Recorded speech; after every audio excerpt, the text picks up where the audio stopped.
I need to do that. I need to actually end the show, so I can start doing that right now. They're going to see my messy desktop. Okay.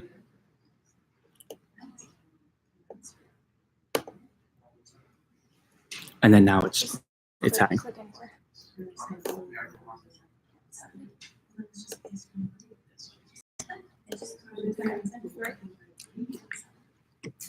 Hi everyone, welcome. You are sitting in a lecture for Science in the News, which is a graduate student group here at Harvard that seeks to bridge the communication gap between scientists and the general public. We do this through a bunch of different events, including the seminar series. We also have a day-long conference in June. We have a blog that publishes a ton of articles. We try to publish things that you might actually see in the news. So you open the paper and you see, scientists create an amazing drug, and sometimes people don't do the best job of explaining it correctly or using language that's actually understandable. So we try to put our take on it to make things that you guys who pay for all our research with your tax money can actually appreciate and understand. So today we have a really awesome speaker, Jordan. He's been with us for a really long time, Science in the News. He's going to talk to you guys today about climate change. His talk's entitled Cities Resting on Slush, Impacts of Climate Change on Earth's Frozen Regions. So his talk's going to be broken up into a couple of different sections, and he will let you guys know when is a good time to stop and ask questions, and we'll also have a short break to let you know when that is. And there are a ton of snacks out there, so please eat them so I don't have to bring them all home. And with that, we'll let Jordan take it away. Fabulous. Hi, everyone. I'm Jordan. I'm a graduate student at Harvard University. I'm getting my PhD in chemistry. Specifically, I'm focusing on environmental science, particularly looking at Earth's frozen regions, hence why I'm here to talk to you about today. So, as the title suggests, I'm going to be talking about Earth's frozen regions and how rapidly they're changing as a result of climate change. So, before I get into those impacts, I first want to go over what I mean by Earth's frozen regions and where are these. So frozen regions, I'm referring to frozen soils, and this is called permafrost. So let's get a dried up definition going out first. Permafrost is any ground that stays permanently frozen longer than 2 years. And this covers a surprisingly large amount of the Northern Hemisphere, covers around a fourth. And what I have shown here, courtesy of NASA Earth Observatory, is the permafrost distribution. Is the permafrost distribution across the Northern Hemisphere. So you can see you're looking right down at the Arctic. There are all these nice little adjectives: continuous, discontinuous, sporadic, isolated. That's basically just describing the different extent of permafrost on the land. So for example, continuous would be greater than 90% of that land area is underlying permafrost, whereas isolated is around 10% or less. And you can see, as you might expect, that as you get closer to the equator, you get closer to isolated permafrost until it just disappears entirely. There is one exception to that, which is the high altitude plateau, the Tibetan Plateau in China. So what is resting on permafrost? So this is actually a fragile land with cities and forests. So this is one city, Norilsk, Russia, and it's located right at this orange diamond. This is one of the largest cities in the Arctic Circle. It has over 200,000 citizens living there. But this is one of many cities and towns in permafrost regions. Overall, around 4 million people live on permafrost. People aren't the only ones living there, though. Permafrost also has billions of acres of Arctic forests located there. This is home to billions of birds, woodland caribou, and other unique creatures that are unique to these Arctic ecosystems. So why am I calling this a fragile land? It's because much of the permafrost is around half a degree away from thawing. And that's relevant because of recent climate change. And so you guys are probably all familiar with the idea that man-made climate change is happening within the recent decades. And we're seeing global warming. But global warming is not uniform. It's actually particularly affecting the Arctic. And a concern of that, related to that, is that as these permafrost soils thaw out, they might release more greenhouse gases. And what I have shown here is a diamond in northern Alaska that actually relates to what my research entailed. And so my research group went out to look at these greenhouse gas emissions using a low-flying aircraft, which I have imaged here. And I'll be touching on that and greenhouse gas release as part of the talk. So here's a heat map of the current temperatures we're seeing. And so these are temperature anomalies relative to the mid-century average. And as you can see, here in Massachusetts, we are seeing some warming. It's actually not as enhanced as in the Arctic. The Arctic is warming at about double the rate of the global average. And down here you can see it's warming about 2 degrees Celsius compared to everywhere else, which is closer to 1 degree. And so what I'm going to be talking about in this talk is how this amplified warming is affecting the people and ecosystems in these regions and how they relate and how this could propagate into enhanced greenhouse gas release. And so here's the roadmap for the evening. So first one I'm going to go over is this recent warming in the Arctic and kind of the underlying mechanisms associated with this. So basics of climate change. I'm then going to touch on the impacts that it has on people and ecosystems, and I'm going to conclude by talking about the mechanism of potential greenhouse gas release from these thawing soils. So first part is the recent warming in the Arctic. So not only why is the Arctic warming, why is any of the planet warming? And this is a result of the greenhouse effect. So without greenhouse gases, this is kind of the mechanism we're looking at for Earth's interaction with the sun. So the sun shines its light onto the Earth and absorbs that solar energy and gets hotter and then radiates that heat back into outer space. And without greenhouse gases, that would be the end of that. Unfortunately, also without greenhouse gases, our planet would be close to around, on average, 0 degrees Fahrenheit. So it would not be suitable for human life, or most life, in fact. Fortunately, we have an envelope of greenhouse gases covering the Earth. So what these do is they retain some of the heat that the Earth is radiating. So they kind of bump up the temperature a little bit, and that's why we're able to survive on this planet. The more of these heat-absorbing gases that you have, the more heat is retained. And the major greenhouse gas that we're talking about is carbon dioxide. Now, we do need some greenhouse gases in our atmosphere to sustain most life. However, what we're seeing are unprecedented levels of CO2. So what I have shown here are CO2 concentrations in the air going back a little over 400,000 years ago. And as you can see, the current levels are quite high. We haven't seen anything this high. Now, humans haven't been around this long, let alone CO2 analyzers.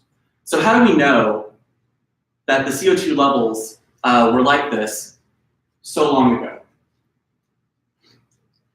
We're able to actually reconstruct that from ice cores collected from ice sheets, and these could be taken from Greenland or Antarctica. Okay? So what these do, and this particular ice core is from Antarctica, by the way. So the way these ice cores work and how they can give you information about the past atmosphere is that on these ice sheets, each year you have snowfall. When the next year, more snow falls on top of that, eventually you start converting that snow into ice. But it doesn't just turn into solid ice. Within that ice, you have small air bubbles that are retained from that climate at that time. So you basically get a timeline of past atmospheres dating back hundreds of thousands of years. And one way to illustrate how this works is you can see this little black sliver right here. That is actually indicative of a volcanic eruption. And so that was volcanic ash being spewed into the atmosphere and landing on top of this snow, which was eventually compacted into a thin sliver of an agent volcanic eruption. So I want to zoom in on the current levels now, so we can see maybe a little bit more than just a vertical line. So the recent CO2 measurements are not data reconstructed from an ice core. These are actual direct measurements. And what you're looking at here in red is that oscillation is due to seasonal change in CO2, where it's higher in the winter and lower in the spring. And black, just for a smoother trend, that's been removed. So you can see a clean rise in CO2. And these direct measurements are made at the Mauna Loa Observatory, which is in Hawaii. And you can see it's both far away from the Arctic and far away from the US mainland. So the reason it's there is, first of all, it's elevated on a mountaintop, and it's also far away from a lot of industrial pollution. And so it allows you to get a better sample of the global average of CO2 levels. So even though it's far away from the Arctic, it does a good job at representing what CO2 levels are in permafrost regions.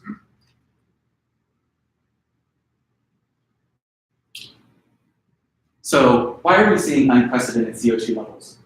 This is a result of fossil fuel combustion. So what I have here is a cute picture of a lump of coal. So since the Industrial Revolution, which was between 1760 and it ended in 1840, we basically discovered the idea that we can get energy from this ancient dead life that we've dug up from deep in the ground and burn that carbon-based life to get electricity and basically catalyze the development of human society. However, one of the byproducts was CO2, which we've been pumping out each year. In 2017 alone, we put out 40 billion tons of carbon dioxide, and that's global. So we put out hundreds of billions of tons of carbon dioxide into the atmosphere, and that's why we've gotten these elevated concentrations. So how does this translate into global temperatures? So what I have displayed here are temperature records going all the way back to 1880. And again, the anomaly is the mid-century average from 1951 to 1980, which is partly why, before 1950, they're just below. So some of you might be wondering why this goes back a lot farther than CO2 measurements, which only go back to the late 1950s. And that's because, frankly, thermometers were around quite a while longer. We've been more interested in temperature measurements. It's only been somewhat recent that we realized we should be monitoring CO2 levels. So the 2018 annual average was almost a degree Celsius above our mid-century average. And in fact, 18 of the 19 hottest years ever recorded have been since 2001, with the one exception, that 19th year being 1998, which you can see displayed right here. So in gray are the annual averages, which are a lot choppier. And so there's a smoothed out black line to, again, get a cleaner trend. So as I mentioned in the intro, this is 0.8 degrees Celsius global average. But again, that's not uniform across the world. It is amplified in the Arctic. And so what are the effects of this amplified warming on the permafrost there? Oh, oops. Sorry, I had myself wrong. So why are we seeing warming amplified in the Arctic? I forgot to explain that part. So it's actually a bit up for debate between scientists, but one of the most cited reasons is a loss of reflective sea ice and snow. So how many of you have been skiing? Oh, one? Okay, not a whole lot of people. Well, if you've been skiing, you've definitely experienced this, but even if you walk outside during the day after there's been a snowstorm, you would know this. It seems a lot brighter outside. And in fact, if you go skiing, you have to wear protective gear and sunglasses and sunscreen, and that's to protect you from the sunlight that's being reflected from the snow.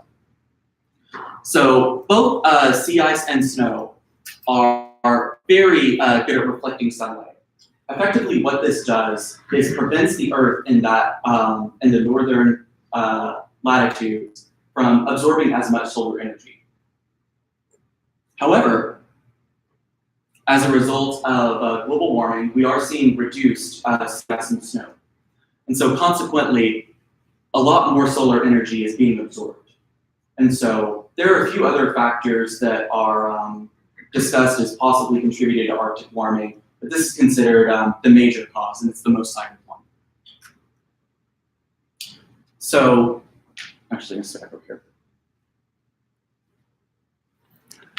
And we are indeed seeing reduced sea ice. And so what I have displayed here is the minimum Arctic sea ice extent in millions of square kilometers since 1980 to 2018.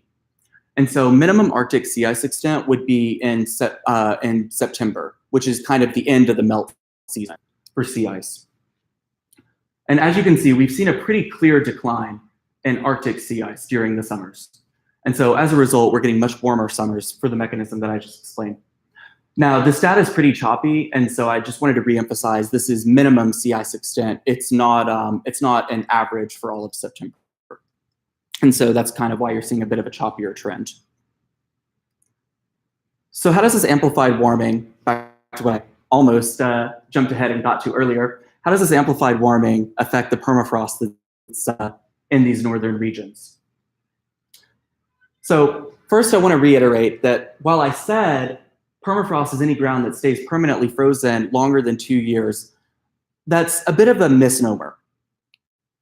So while during the winter, the soil is entirely frozen all the way up to the surface, during the summer, even in the absence of climate change, you do have some surface thaw. And this temporary surface thawing, which then refreezes in the winter, is referred to as the active layer, where technically permafrost is the layer underneath. So depending on the region you're in, the active layer could be anywhere from 4 to 6 inches to 4 to 6 feet, where the higher latitude you get, the more likely it's going to be a very thin active layer. So when I talk about permafrost thaw, or we read about permafrost thaw, what I really mean is that the active layer is getting deeper.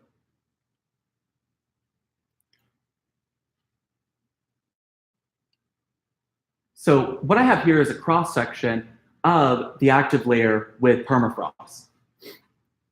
So yes, the active layer gets deeper, but it affects more than just a uniform thaw.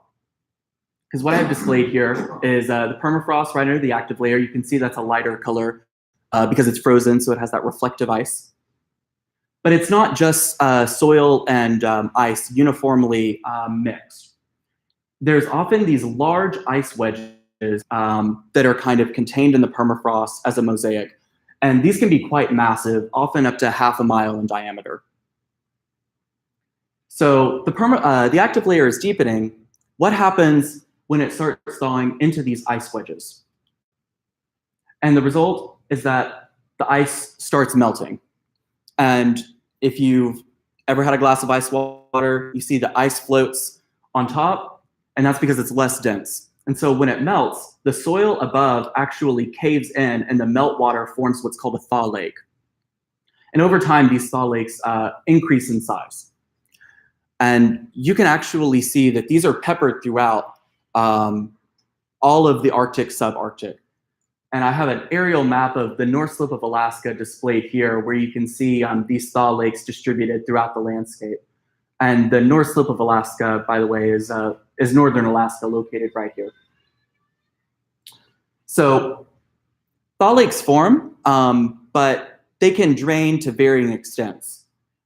In some cases, they drain very poorly to the point where they start flooding an entire region and they converge on top of one another. In some cases, the drainage of the water is quite good. And so they temporarily form a lake only for the water to drain out, leaving just very wet soil that has vegetation growth. So two of the results of permafrost thaw is a simple deepening of the active layer and the formation of these thaw lakes. But there can be much more abrupt changes. And this is in the form of permafrost collapse. And so what I have is an image here of the northern coast of Alaska. And as you can see here, this is not simple permafrost thawing. You can see there's actual ice still contained in this soil. The problem is that for coastal erosion, these warmer waters lapped at the underside of the permafrost, destabilizing the structure until it collapsed into the ocean. This is very massive. This is about, I think a person would be about this tall. This is about 10 times the size of an individual, and you can see more permafrost collapse in the background. But it's not just warmer ocean water that's lapping at the underside of permafrost and causing it to collapse. It's also happening in interior Alaska. So here's another image of the north slope of Alaska, but it's further away from the coast.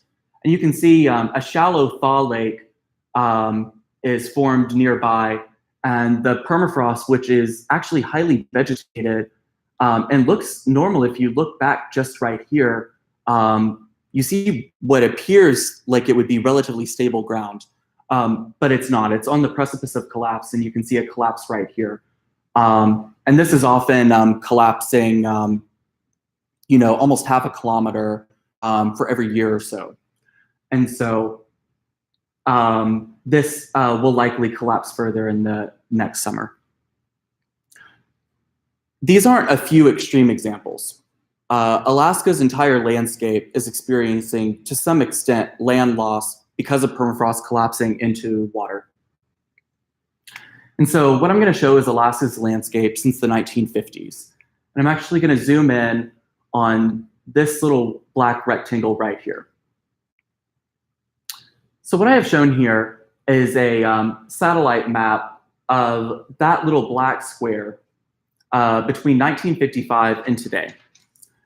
And so you see in dark blue is Harrison Bay, Beaufort Sea, and a lot of these thaw lakes that have actually been around for a while. So these are not recently thawed. However, they are expanding. So you see from 1955 to 1985, you're seeing some coastal erosion and then very slight amounts of expansion of the thaw lakes. But 1985, 2000, it really kicks into high gear. So you see a heavy expansion of this thaw lake in particular, and often coastal erosion that's about a kilometer of collapse. So the point here is that you're having amplified warming, and it's having systemic effects on the soils. So a summary of part one is that greenhouse gases emitted by humans have caused recent warming. And this warming has particularly affected the Arctic. It's warmed about twice as much as the global average. And as a result, permafrost is getting less stable and often collapsing. And here are two more juicy pictures of the north slope of Alaska, where you can see pretty abrupt collapse of permafrost into nearby water. So at this point, I can take a few questions, and then I'll actually do a brief intermission so you can get some snacks. Yeah. Hi, my name is Khalil. So on one of the earlier slides, you showed, I believe it was the quantities maybe of greenhouse gases in the atmosphere, and you pointed at dips in the graph. And they had some pretty severe dips, so before it increased again. Is there a reason why that happened? So you're talking about this right here? Yes. Yeah. So carbon dioxide levels, I don't know if I mentioned this before, but by the way, the concentration units here are parts per million. What that refers to is basically if you swoop 1 million molecules out of the air, there's a good chance that, for example, 300 of them would be CO2. But anyway, back to your question. So as you can see, CO2 levels do naturally cycle. And this is basically a result of this slow decline is what we can expect to experience eventually from our enhanced emissions. And this is essentially from the one way that you primarily remove CO2 from the atmosphere is that CO2 can dissolve into the oceans, or it can be taken up by little plankton in the ocean that will eat up CO2 and use photosynthesis.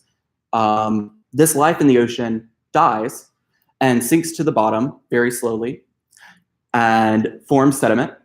And that sediment, in the form of dead life or carbonate shells, eventually gets subducted deep into the ground, which puts it back where we initially got that CO2 from. So that's kind of the slow decline you're seeing here, which you can see takes, thousands and thousands of years to go back down. So that's what you're looking at there. Did that answer your question? Yes. Okay, fabulous. Any other questions? But then why does it go back up? Yeah, so typically it goes back up associated with when you have increased weathering of rocks that are often silicate, that are often carbonate based, they will be oxidized and push out CO2. And usually the increased flow of rocks is often a result of increased temperatures and increased groundwater flow.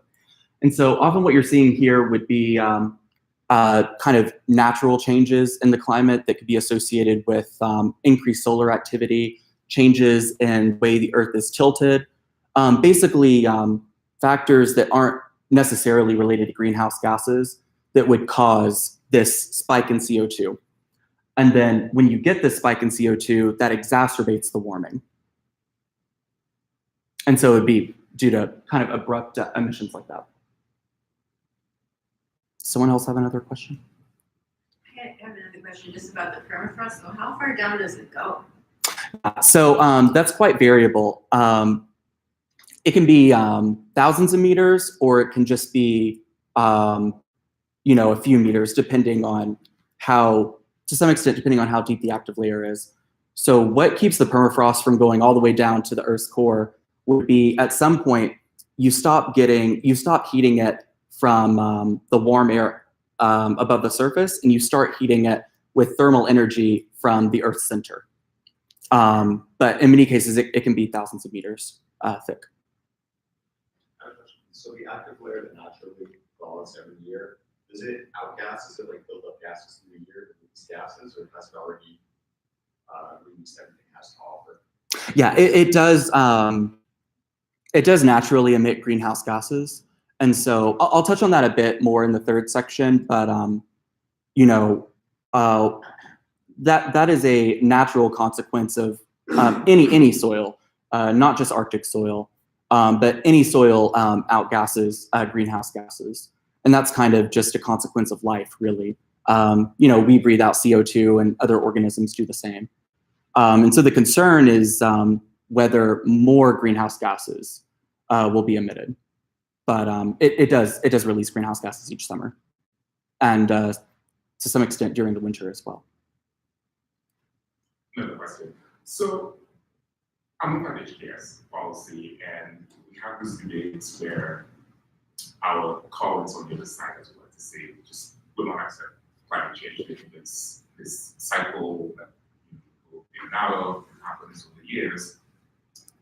And sort of have to imagine that, given all the information that we have, climate change people just won't accept. So, if they won't accept that, fine. But if we are going to have to appeal to maybe this sense of self-preservation, what are the immediate consequences of the permafrost melting? That would be highly impactful, impact just humankind, our existence. What are the immediate concerns? Especially if we're looking at maybe dormant diseases, maybe that would just be made under there. And how far down would the melting have to take place for us to see those effects? Yeah. So I'm glad you asked. I'll respond to the second part of my talk, of course, talks about the impacts on people and ecosystems. And so I'll respond to the pieces that I don't plan on covering. In regards to the release of pathogens from these frozen soils, that is a concern. I don't touch on it on this talk, but a lot of this permafrost has been frozen for tens of thousands of years, and we really don't fully understand what kind of pathogens might be there. I will say that I believe it was 2016, one example of how this could be an issue, these pathogens, would be that there was a reindeer carcass that was frozen for almost a century. And it thawed out in 2016, and it was ridden in anthrax. And so that was kind of released to a local community and hospitalized dozens of people and actually killed a young boy. Now, having said that, that is not me saying that that's a guaranteed problem of increased permafrost thaw, but it is a concern. Regarding how deep permafrost thaw would need to go before we would experience pathogens, again, I'll go back to what I just said, which is it's not necessarily even a guarantee that we'll face pandemics as a result of this. It's just a concern, and we have seen some cases like the one I just stated where this seems like a reasonable concern. But I'm going to be touching on the effects on some effects on ecosystems and infrastructure in section 2, and so I'll hold off on. I will fully answer your question. That entire section is dedicated to that question. Are there any other questions? Okay. Well, with that, I think we can do a brief intermission where you can get snacks or whatever, maybe about 5 minutes or so, and then I can start on section 2. Perfect. So it's 7:33 now, so maybe we'll start back up at about 7:40. So do you guys want to use the restrooms out there, grab some water, some snacks? Don't be shy. I can't emphasize this more. I just don't want to move. This is filming.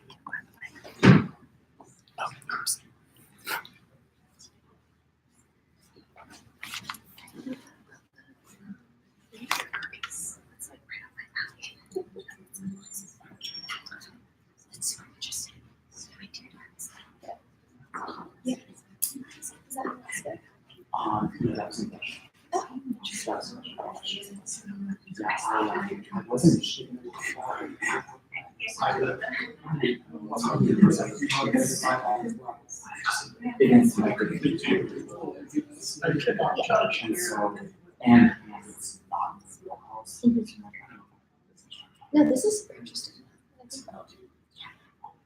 I mean, it's not as expensive, obviously, to change, but it's kind of embarrassing actually to listen to much about it.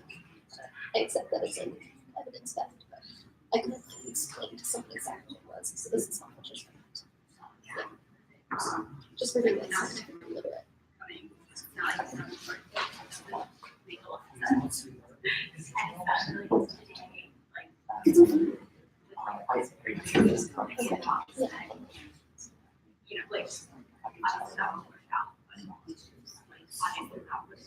No. No. I think you're like talking like this.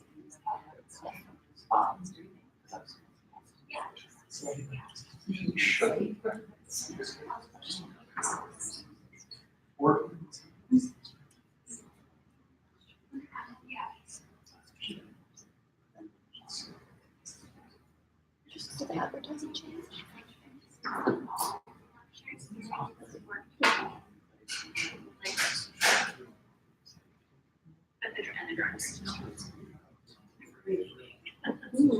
That's a lot.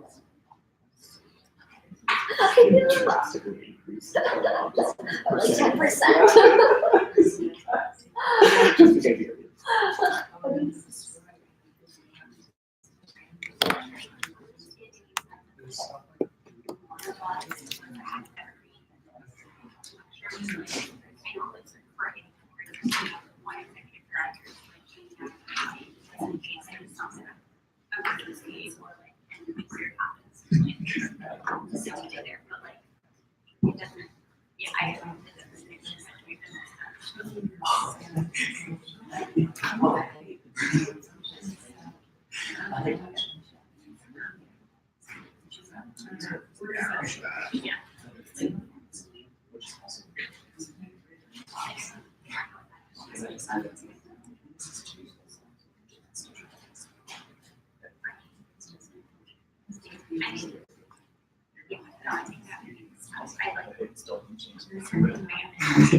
Oops.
Oh yeah, I'll turn it back on.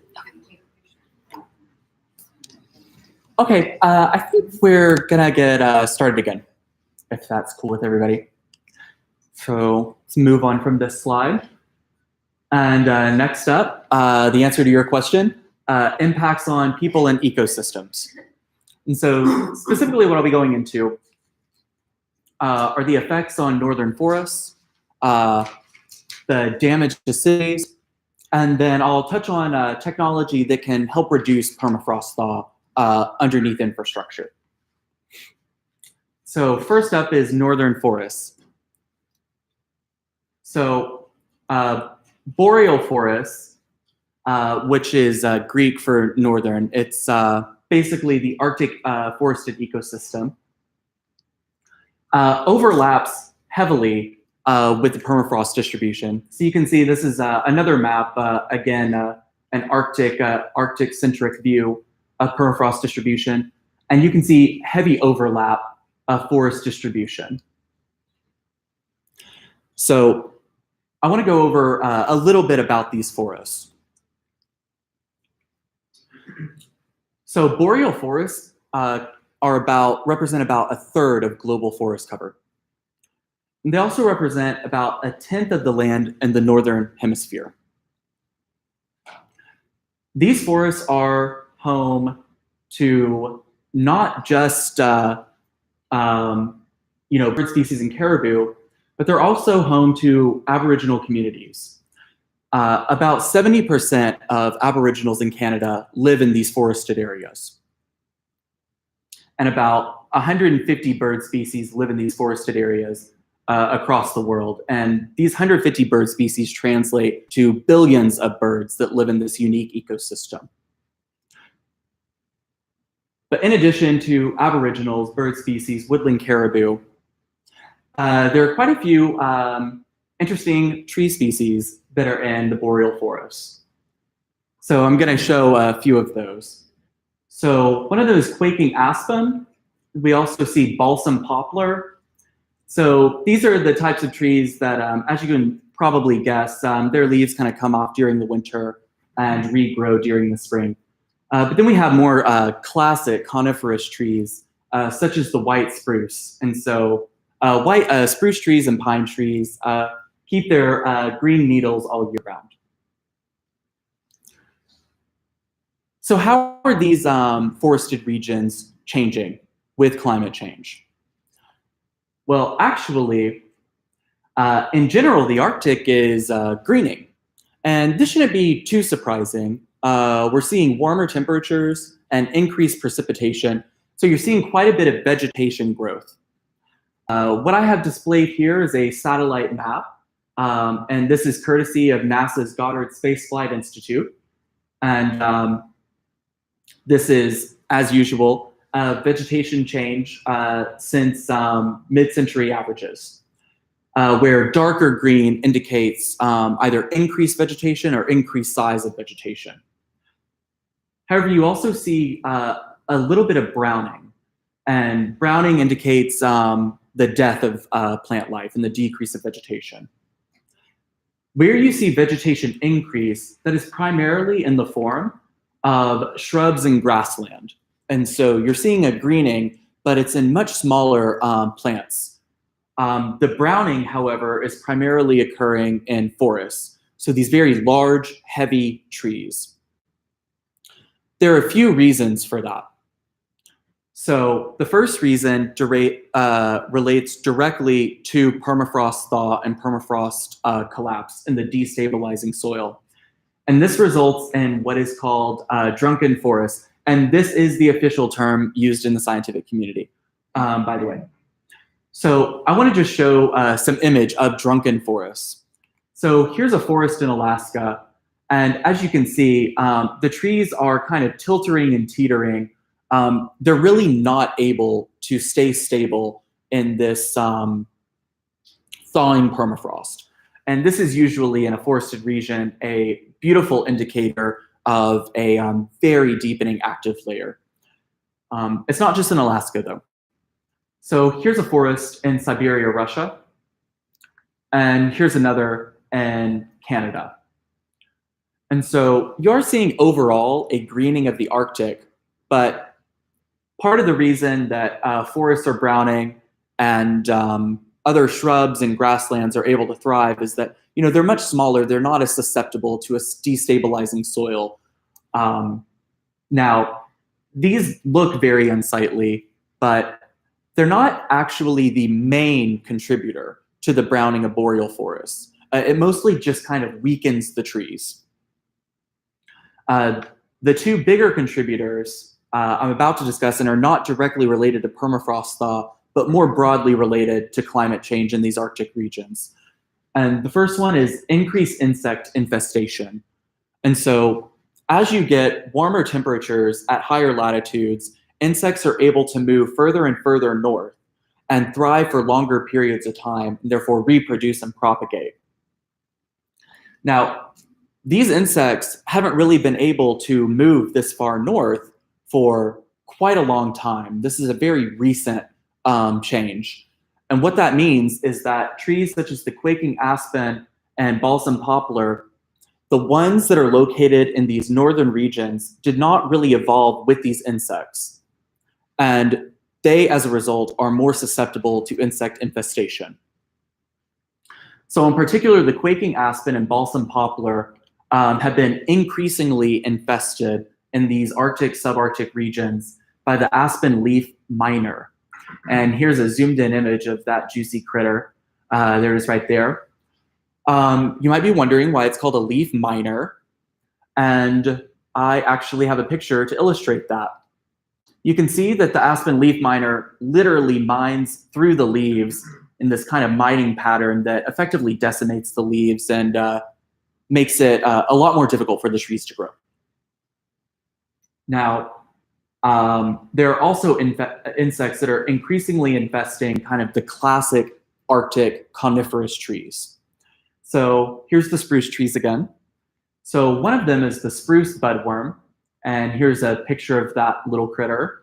It primarily feasts on the pine needles themselves. And so again, it makes it a little bit more difficult for the trees to grow and prosper. However, the much larger issue is the mountain pine beetle, which has been increasingly basically running an epidemic infestation across large swaths of Canada that heavily overlap with the browning map that I showed you. What makes the mountain pine beetle much more devastating than these other insect infestations is that it doesn't eat the leaves. It actually tears apart the wood itself. And so the tree loses its structural integrity and collapses. And upon collapsing, it provides even more food for these beetles to foster and build up and then fly and move on to other parts of the forest.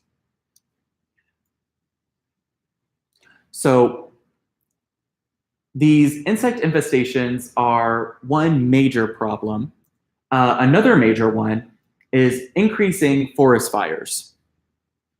So again, I want to emphasize, I say increasing insect infestations and increasing forest fires.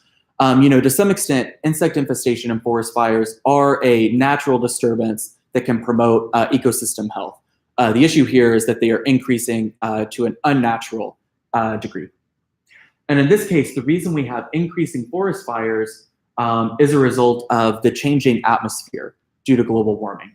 So we have the more straightforward result of increasing air temperatures, but also as a result, we're seeing increased precipitation in Arctic regions.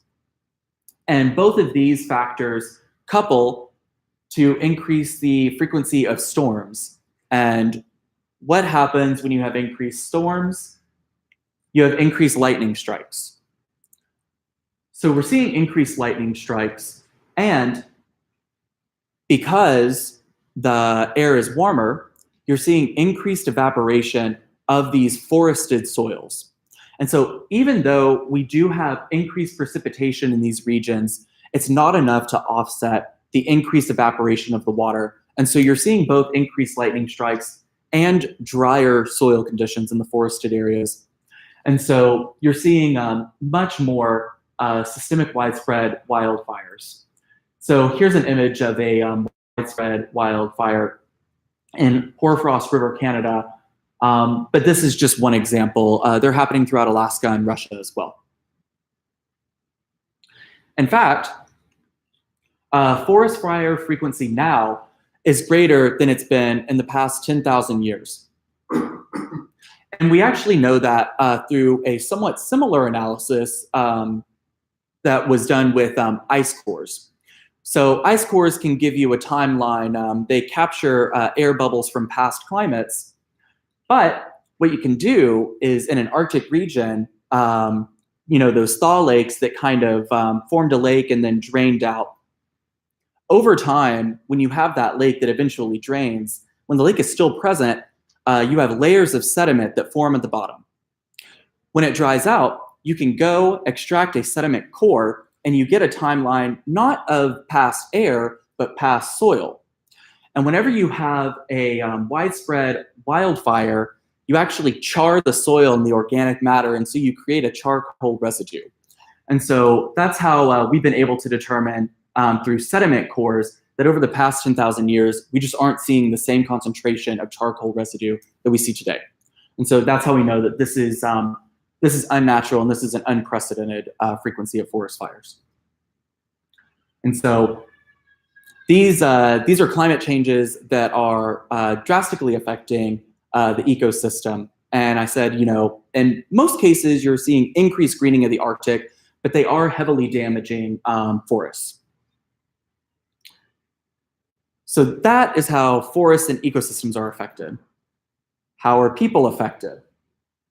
Which might be of more interest to your colleagues on the other side of the aisle. And so specifically, you're seeing a lot of damage to infrastructure. And so I actually want to just get the ball rolling on this by showing a few images of what infrastructural damage looks like in these permafrost regions due to destabilizing soil. And so here's an image in Fairbanks, Alaska. And you can see that part of the house is just straight up sinking into what is now essentially mud. So this is in central Alaska, but there are also a lot of houses and villages that are near coastal regions in the Arctic. and they are feeling the heat as well. So here's a house that's near a coastal region, and as you can see, the permafrost has been eaten away by high tides to the point that it is completely disappeared and the house is upended because the soil has disappeared. So these are, big, heavy buildings, and you might think, this is really going to be limited to just large, heavy things that can't handle this type of destabilization. But it's not just buildings that are affected. Roads are affected as well. And what I have an image of here is a road in the Finnish Laplands. And the Finnish Laplands are northern Finland. It's actually one of the only parts of Finland that are touched by permafrost. This road did not always resemble a kiddie roller coaster. It used to be flat. And this is not just true of Finland. You're actually seeing increased warning signs all across Alaska that roads are wavy where they didn't used to be. And increased waviness is not just one result. In many cases, segments of the road are completely collapsing into the destabilized permafrost. Because as I mentioned before, you're seeing permafrost collapse, and you don't just see it in natural ecosystems. It can happen underneath a road or underneath a building as well.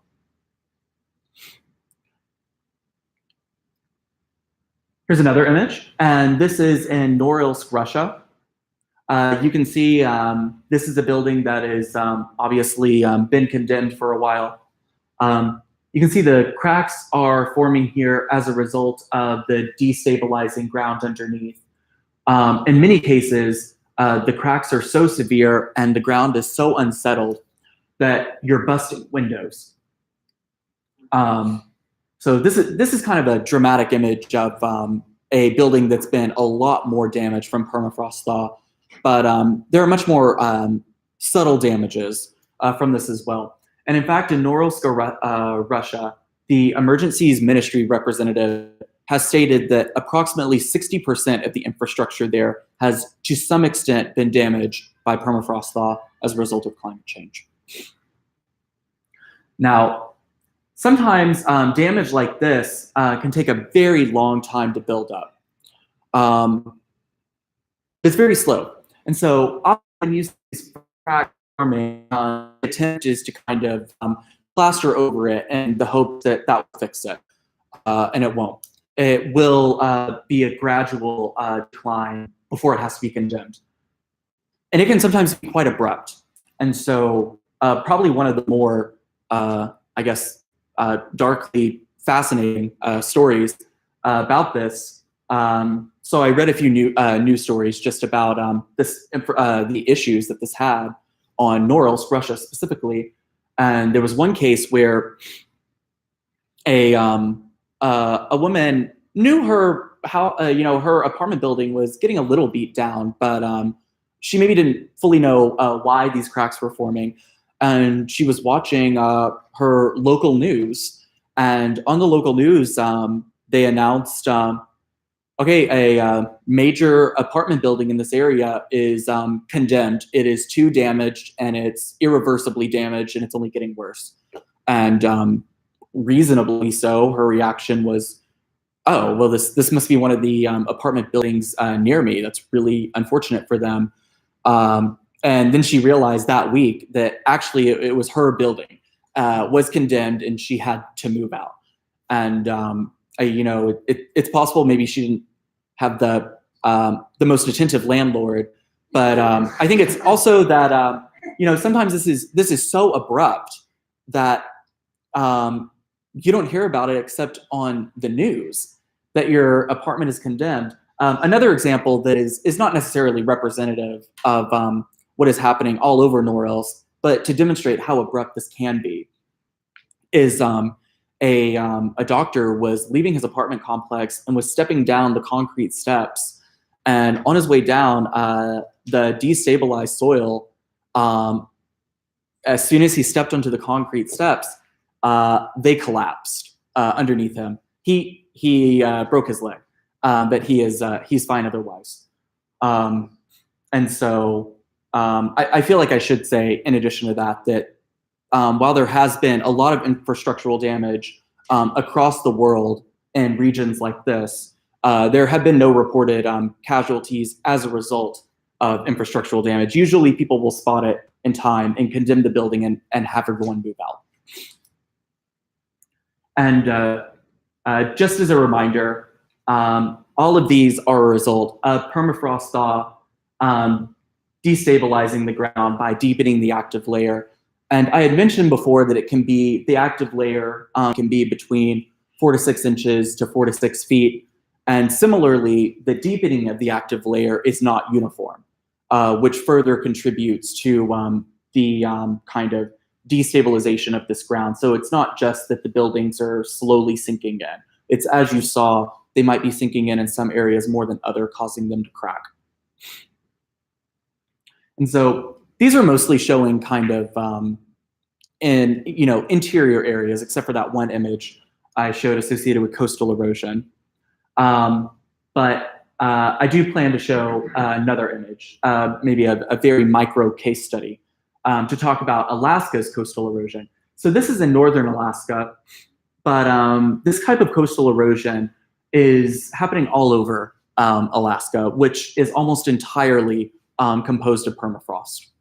And so I want to zoom in on this rather small village called Newtok, Alaska, and it's in western Alaska, as you can see. What I have here is an aerial shot of Newtok, Alaska, and you can see that there are quite a few buildings right here, but increasingly so, you're seeing buildings in the interior.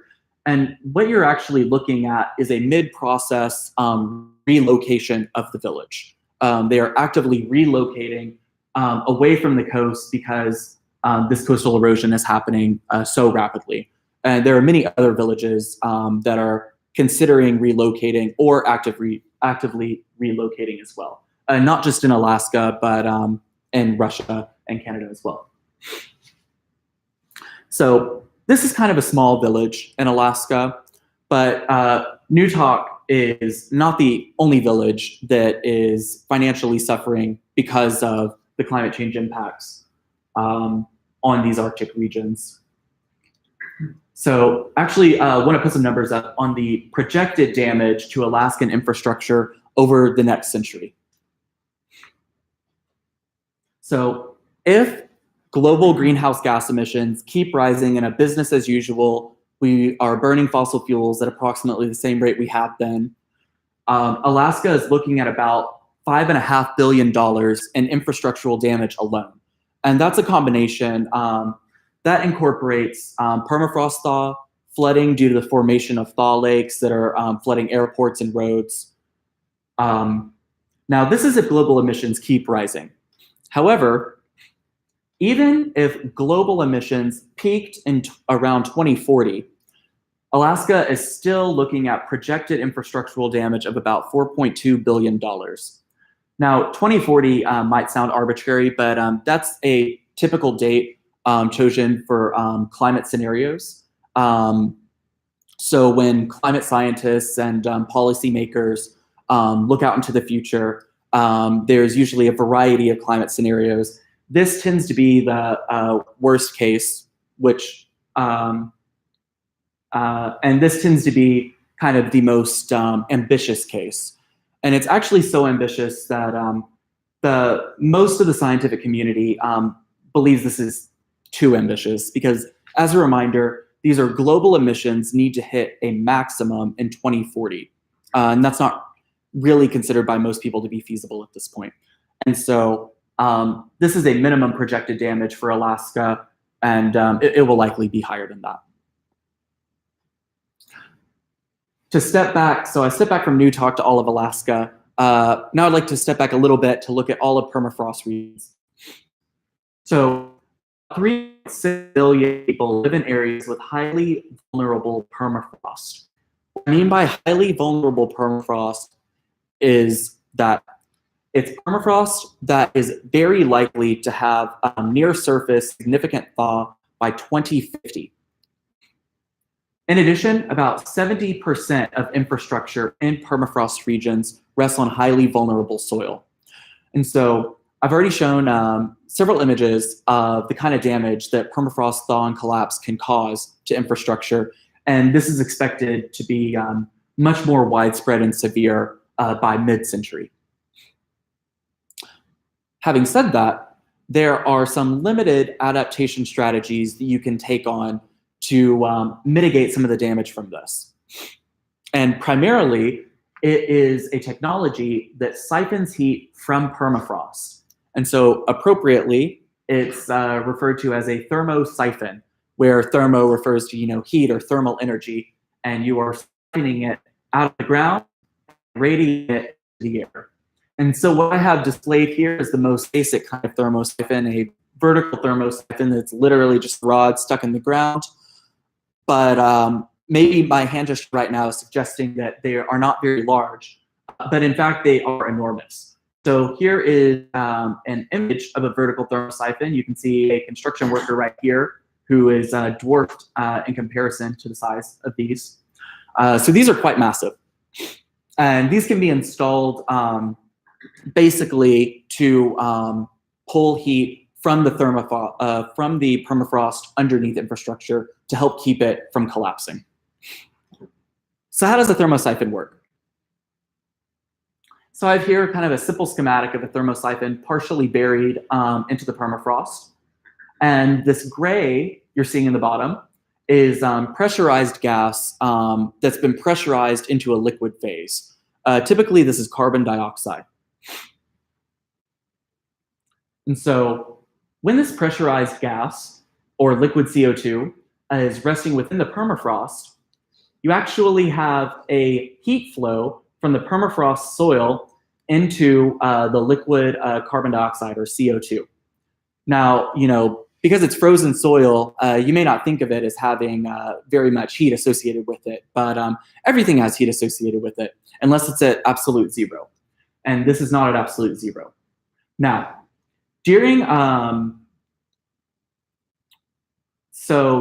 winter, this permafrost soil is actually going to be warmer than the cold outside, than the cold air outside.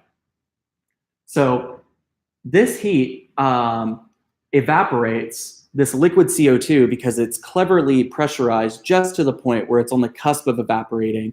It could be as little as a tenth of a degree can get it to evaporate, a tenth of a degree difference between this and the air outside. So once it evaporates, the liquid boils, evaporates, and rises to the top. And these red arrows are now the vapor CO2. So upon getting to the top, the heat then radiates out into the cold air. And that's done with the help of these little fins on the side that just increase the surface area that this thermosyphon has to interact with the air outside. Now, this is called the radiator, but it's also called the condenser. And it's called that because after that heat is radiated out, the CO2 then liquefies, condenses again, and thanks to gravity, flows downward back into the bottom of the thermosyphon, where again it extracts heat from the permafrost and rises to the top.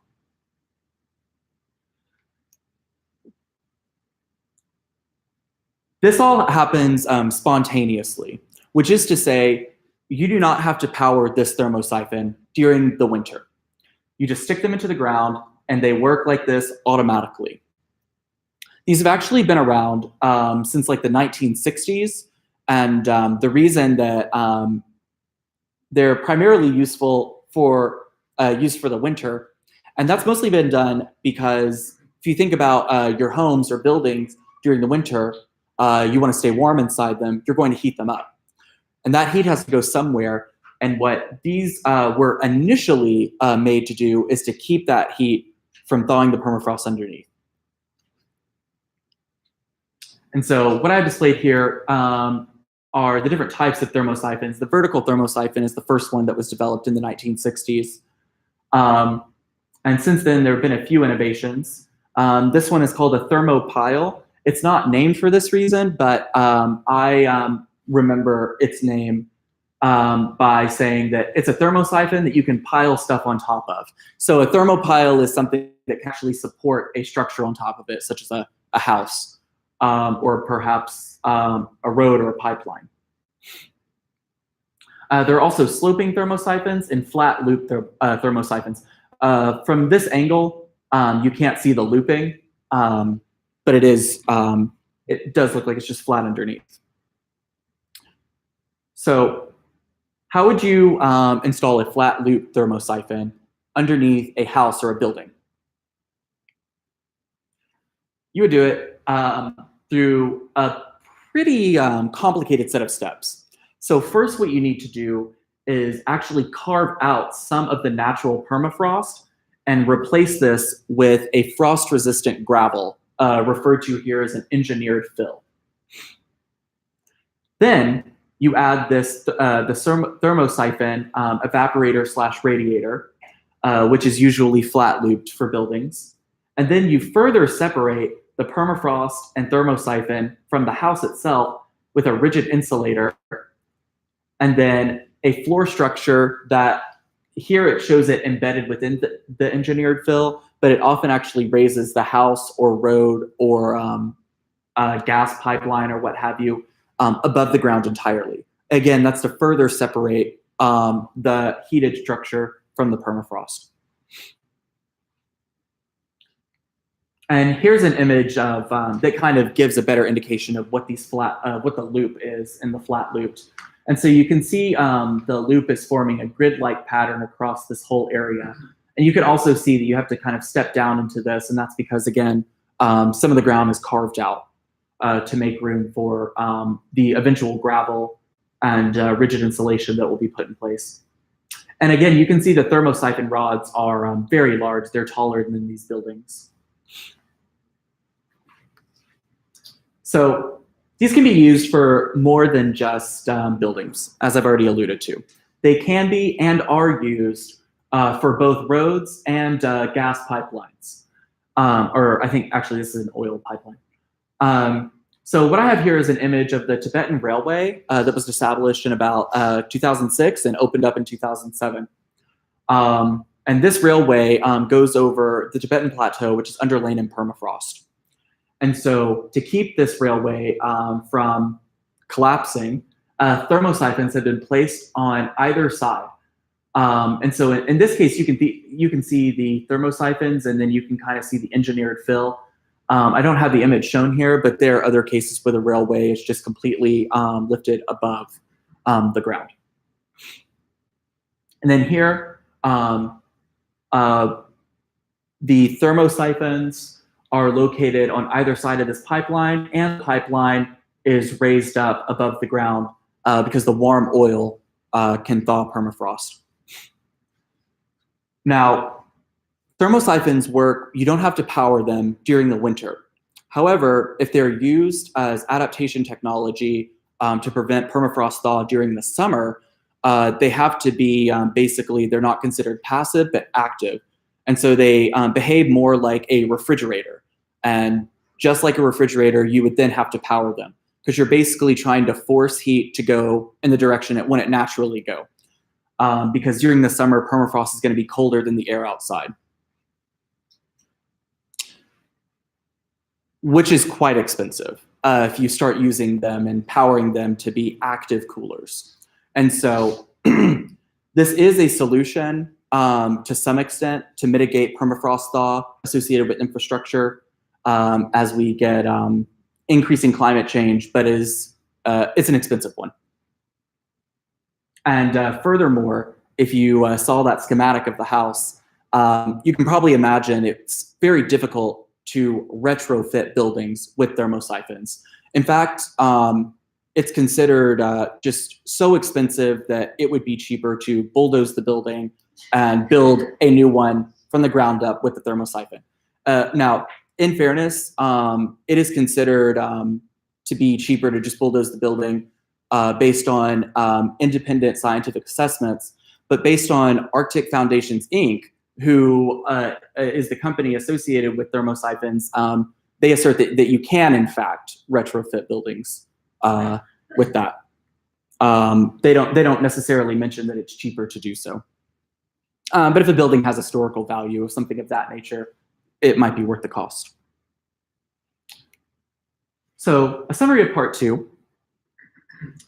The boreal forests are changing rapidly from Arctic warming, and here's another wildfire. This is Alaska in this case. Warming permafrost destabilizes roads and buildings, expected to affect around 3.6 million people by mid-century. And finally, thermosyphons are common technology for adaptation, although they are quite expensive and don't really fully resolve the problem of increasing greenhouse gas emissions. So are there any questions about this section? Yes.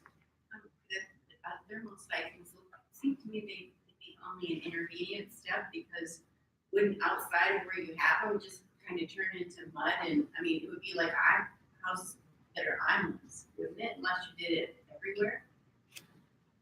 So you would have houses that are, if I understand what you're saying correctly, you would have houses that are islands, basically only if you have full-fledged permafrost collapse surrounding it. Because if you think about it, you could have a deepening of the active layer that doesn't necessarily result in a full-fledged permafrost collapse. A big reason that the houses are sinking is and the roads are sinking is because it's this additional mass that's being placed on top of the permafrost, and that's causing the house to, basically kind of sink into the ground. But if there wasn't something putting pressure on that, does that make sense? And so, but that would be possible, and it is it's not a full-fledged solution. It's really more the best adaptation that is currently proposed. And houses make heat. Do what? They're heated houses, so they melt. The permafrost, is that true? Yeah. Besides the mass causing it to melt. Oh, I see what you're saying. Oh, yeah, that's true. Just to clarify, when you were talking about the potential damage to Alaska, it's $5.5 billion over the next century. That means over Until up to 2099. Okay, so it's over 100 years. A little under 100 years, yes. Actually, it doesn't seem like not much. I guess my question was that one of the things people talk about is how the northern countries actually come about to get from climate change, like opening up shade routes or access to previously inaccessible gas fields, for example. Yeah. Do you have an idea how much the damage compared to the benefits that they get? Oh, I see. That's actually interesting that you say that, because there is an intergovernmental group called the Arctic Council, and because Alaska has permafrost, the United States is part of that council. And they released a statement this week talking about basically all of the problems that are associated with permafrost thaw and climate change in the Arctic. However, most of the countries except the U.S. focus on, this is climate change causing this, we have to do something about climate change. The U.S. instead focuses on the fact that the opening up of these Arctic regions, and that's because of decreased sea ice, makes it easier for China to expand in the area. And so I guess I don't have a concrete answer to what you said, but what I would guess is there's a decent chance that people who are not necessarily in these northern regions would benefit more. Countries, such as China, would benefit. So yeah, but I don't have a number on whether that offsets that. It does increase trading routes and make it easier to travel through avenues that weren't previously available.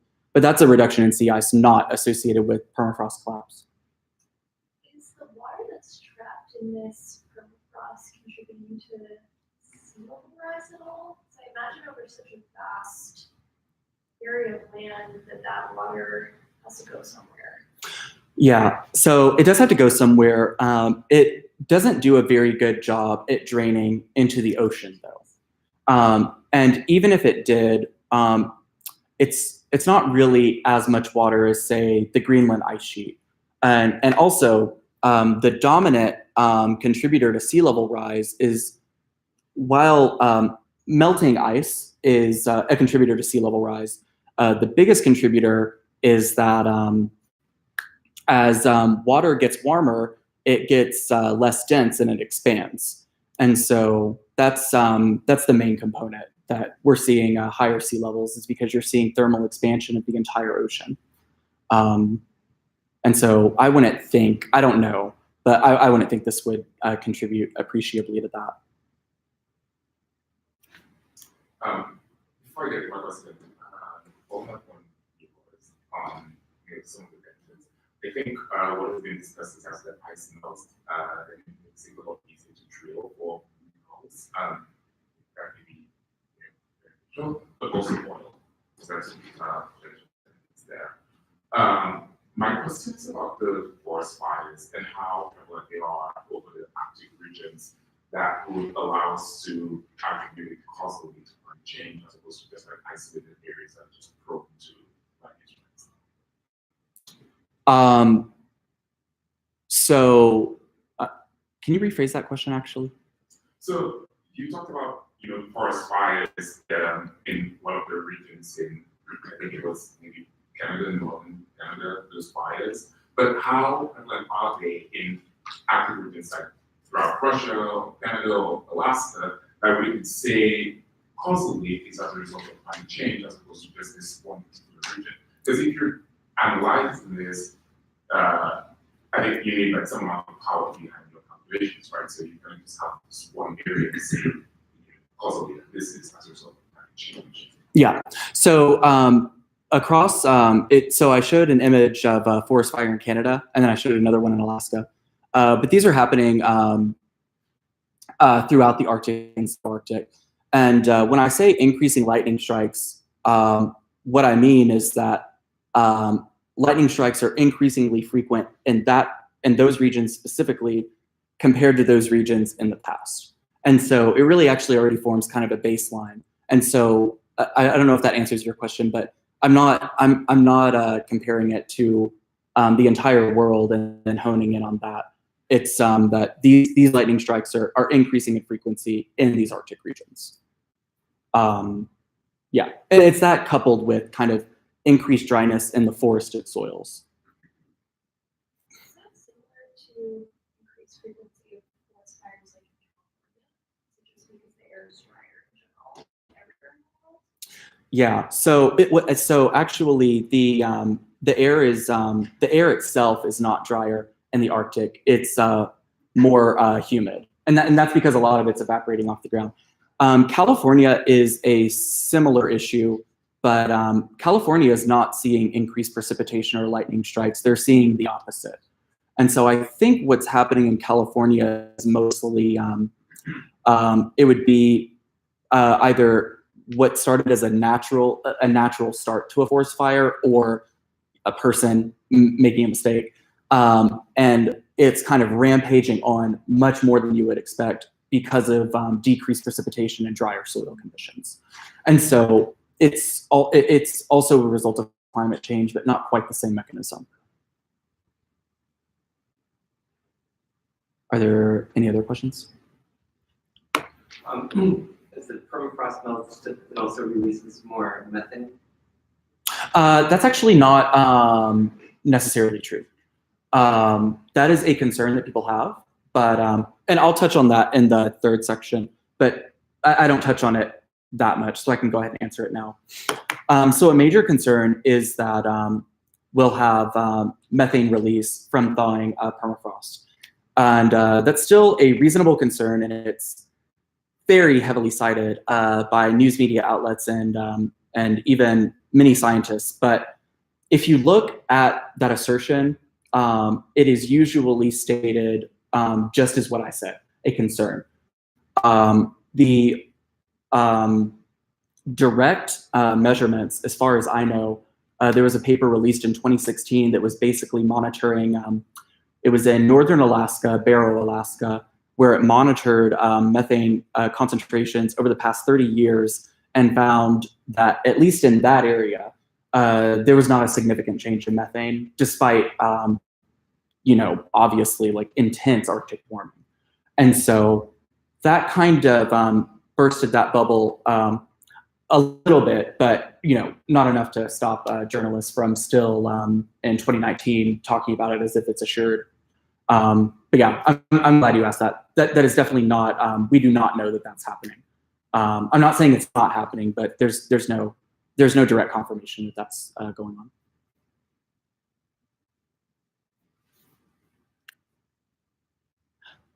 Okay, so I will move on to the final section, which is related to what that gentleman just asked.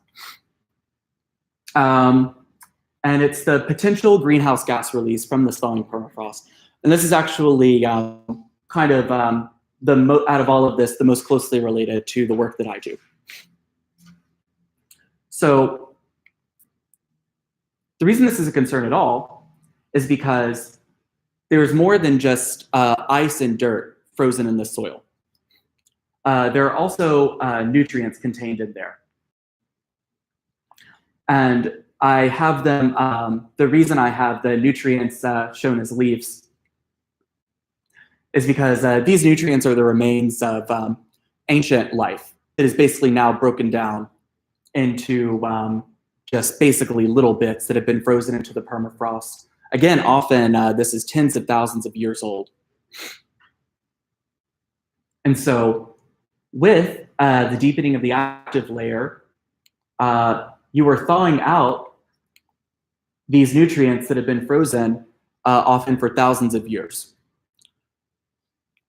So what is within this ancient life that has died and its debris has been splayed out over this frozen soil and recently thawed? Does anyone know what is all life? What's the atom? What's the element that all life is mostly made of? Carbon. So this is basically a thawing out and an exposure of carbon-based nutrients. And in fact, permafrost soils hold almost 2 trillion tons of carbon. That's about twice as much as what's currently in the atmosphere. It also holds a lot of nitrogen. Almost 100 billion tons of nitrogen are in these permafrost soils. So when you thaw out these soils and expose these nutrients, they are now susceptible to decomposition. And what decomposes them? It is microbes, which is bacteria, these microscopic little critters that now eat this freshly thawed organic matter. And so, like all soils, Arctic soils are no different. They contain microbes in them. And they make a beeline for these nutrients and gobble them up. Now, when they eat them, they spew out some gases. So this isn't really too different from us. So what are we constantly breathing out? CO2. And we're breathing that CO2 out because that's the oxidized form of the food that we ate. So similarly, these microbes are also breathing out carbon dioxide. Breathing is not quite the right word, but exuding carbon dioxide. But these microbes are a little bit funkier than we are. They aren't just pushing out carbon dioxide. To an extent, they're also pushing out methane and nitrous oxide. In addition to that, in general, warmer soil makes microbes more active. They proliferate more, they have more energy to consume stuff. And increasing temperatures, increasing microbial activity is actually something that we're all quite familiar with. And one example is garbage. So, have you noticed during the summer, garbage is just so stinky and nasty, and it's just not quite as gross during the winter. That is actually not just it's not just a psychological effect of, oh, it's hotter, so it just feels smellier. It is actually increased microbial activity. They are much more active during the summer than they are during the winter, and that's because of the warmer temperatures. Another example of this is the fact that we use refrigerators. So the main purpose of refrigerators is to basically cool off our food and prevent the microbes from being active enough to eat at it. Now, you can tell that if you leave food in the refrigerator too long, it still spoils and rots, so they are still there. They just are not working very quickly. And so that's a similar concern with these warming soils. But it's not just simple warming and thawing out of nutrients. Permafrost collapse can also immediately and abruptly expose nutrients to the air and to warming. And this can also potentially result in greenhouse gas emissions polluting from permafrost collapse areas. So the concern here is that as ancient frozen nutrients thaw out and warmer temperatures energize microbial communities, these greenhouse gas emissions will increase. However, this is not guaranteed, not even for carbon dioxide. And the reason it's not guaranteed is because the greening of the Arctic may offset emissions from increased microbial activity in these thawing soils. So why does increased vegetation potentially offset this? It's because as plants grow and proliferate, the way they get larger is by taking in CO2 from the air. So you're basically, with increased greening, creating a larger carbon that takes in some of the CO2 from the atmosphere. Now I say may offset because it's unclear what the future will hold in regard to, will these be enough to offset increased microbial activity? For carbon dioxide, methane, nitrous oxide, I've already said for methane, it doesn't appear to be increasing over time. However, there have been decades where we're seeing increased carbon dioxide emissions from Arctic regions. At the same time, there have also been decades where it seems to be going down.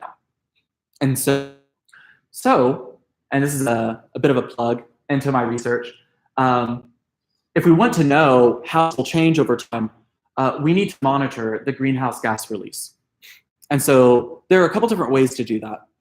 One is a basic monitoring tower, where you can see whether it's winter or summer, spring. This tower, you can basically set it into the ground, and it can continuously, for years on end, monitor greenhouse gas emissions from its site. And what I have shown here is some data that is directly from one of these monitoring towers. Now this tower is located in Washington, so it's not in an Arctic region. But what you can see here is kind of the data associated with the greening I just talked about. So in white, you have kind of winter time where plants aren't really growing. And you can see that overall, that is a carbon source every single winter. However, during the green period indicates the growing season for plants. And you can see these heavy dips where they're acting as a net carbon sink and they're pulling CO2 out of the air during the growing season. And so while this is not in the Arctic, you can see similar trends in the Arctic where you really do have to, for the overall year, you have to figure out, what is going to have a bigger effect. Carbon dioxide released during the winter when primarily just microbes are active, and even when they're active to a lower extent because it's winter, or during the summer. Now, this is even further complicated by the fact that this is in Washington, where you aren't seeing any episodes of permafrost collapse or permafrost thaw that could actually cause damage to vegetation while at the same time enhancing microbial activity. So these monitoring towers are great for continuous measurements of a single site, and you get years-long data trends. But the Arctic and subarctic is millions and millions of square kilometers. These just don't really cut it as far as getting a representative idea of what these emissions can be. And so to look at kind of a larger spatial scale of greenhouse gas emissions. Instead of using a tower, you can use a low-flying aircraft, which I have an image of here, and I also alluded to in the introduction. And what this is actually my research group went to the North Slope of Alaska and hired a very good pilot and very brave pilot to fly this small aircraft about 15 meters above the ground. And you can see here it's flying near a permafrost collapse feature. And what we measured on this campaign, this was during summer 2013, was methane and nitrous oxide emissions for that summer. And here are the little papers associated with that. And so those are kind of two ways to get years-long measurements, so you get a really good time representation, and you know, a single summer using an aircraft to get a large spatial representation. And this is primarily kind of to check if these monitoring towers are representative of the rest of the Arctic, subarctic that they aren't really seeing. So a summary of part 3. Permafrost contains almost 2 trillion tons of frozen carbon and about 100 billion tons of nitrogen. Microbes can access nutrients and spew them out as greenhouse gases. Plant growth may offset these increasingly active microbes, and really the way to evaluate how this battle of greenhouse gas source and sink plays out in the future with this rapidly changing landscape is to continuously monitor permafrost to help us keep track of what this is doing. And here's another image, of course, of this aircraft flying very low to the ground. So in conclusion, just wanted to go over a review of what I've talked about in this talk. Man-made climate change has particularly caused Arctic warming, though it's caused warming across the entire world, but it's been double in the Arctic. Adaptation efforts such as the Thermo Siphon can help, but they don't eliminate the problem caused by greenhouse gas emissions. It's a limited adaptation strategy. And finally, nutrients released from frozen soil may be emitted as greenhouse gases, which would further exacerbate climate change, creating what is called a feedback loop. And everyone's favorite slide, here's a list of the references that are, this is not an exhaustive list. This is mostly for statements or assertions that I made throughout the presentation that were not just like figures or images. And thank you for attending my talk, and I'd be happy to take any kind of concluding questions.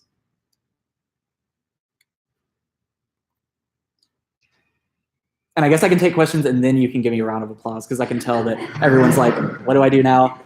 Yeah. So are there any questions? So I'm thinking about these Thermo Siphons. I've never heard of these before, and or even just the magnitude of this problem really in Alaska seems really shocking to me. And Yeah. I wonder if you know of any movements by the people in these areas to sort of bring attention to this politically, or bring more attention to this on the national scale, that I think we talk about climate change as something that's happening in the future, but obviously the effects that are already hurting a lot of people now. I know this really isn't related to research, but do you know how do we make people know about this? Yeah, so that's a good question. Actually, it hasn't happened in over a decade, but the U.S. Senate recently had a climate change panel, and one of the leaders of that panel was Alaskan Senator Lisa Murkowski, who is a Republican, by the way. But that should tell you what's going on in Alaska and how serious these problems are.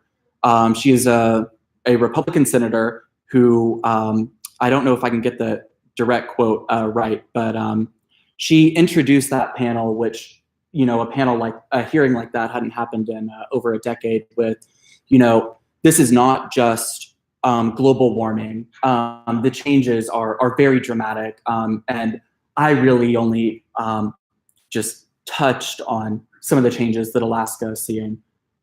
So yeah, I do think there is at least some of a political movement by that Alaskan senator, at least, to push this, which I found to be interesting, particularly because of her political affiliation. Nice to see our colleagues on the other side do something. Well, colleague, but yeah. So I'm from the Caribbean, Southeast Caribbean. How concerned should we be over the next 10 years? For people in the Caribbean? Yeah. And specifically, what should we be concerned about? What are the direct immediate things? So I think I don't know if I can give the most specific answer to that. I would guess if it's the Caribbean, I would think it would be sea level rise and increasingly intense storms.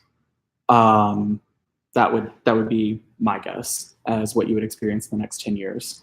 But that's not necessarily something I directly study. That would be more of information I picked up just in general of going through grad school.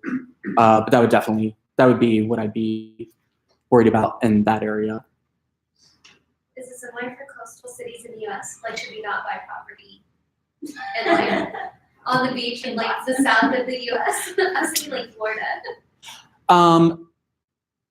I definitely cannot recommend whether you should buy property.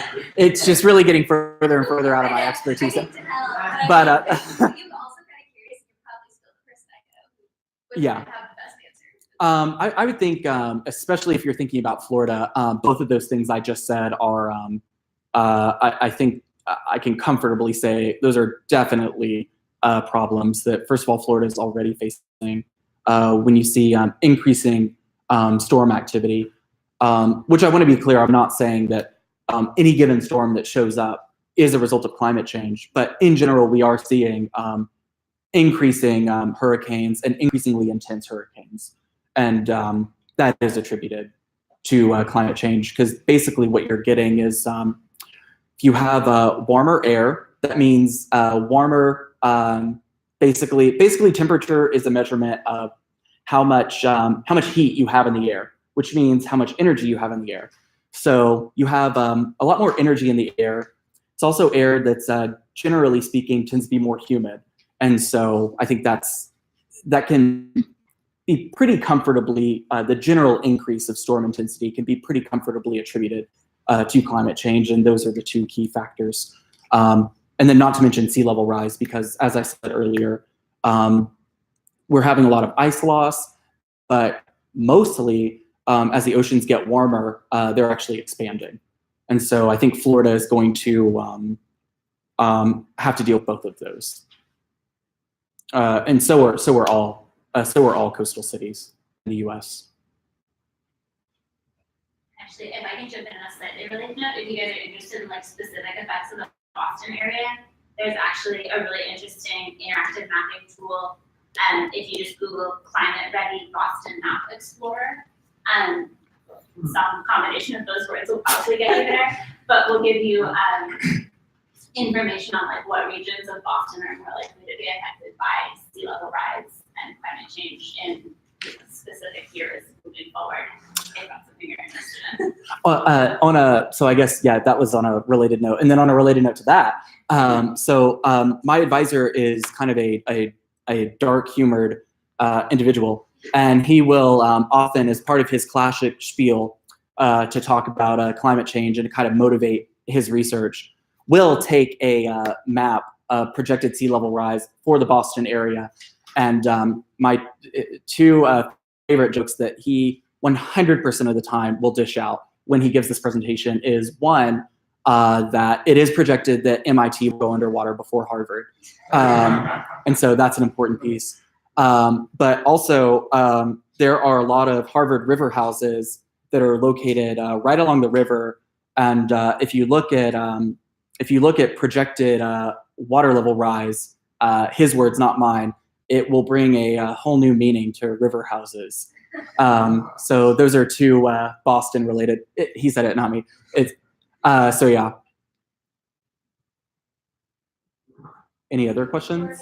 Oh, fabulous.